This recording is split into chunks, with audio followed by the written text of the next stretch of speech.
पता चलेगा 20,000 रुपए मिलते हैं खाली नौकरी के अंदर। तो मैंने उसको बोला तो इनकम्प्लीट बात मत बता, मुझे कंप्लीट बात बता। तो बोला कंप्लीट बात ही तो है कि कंपनी 20,000 रुपए देती है, तो गुजारा कैसे चलेगा।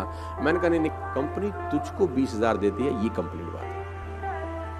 तो बोला बात तो एक ही है। तो मैंने कहा तेरी ही कंपनी में किसी को उसी 8 घंटे की नौकरी के 2 लाख मिलते हैं कि नहीं।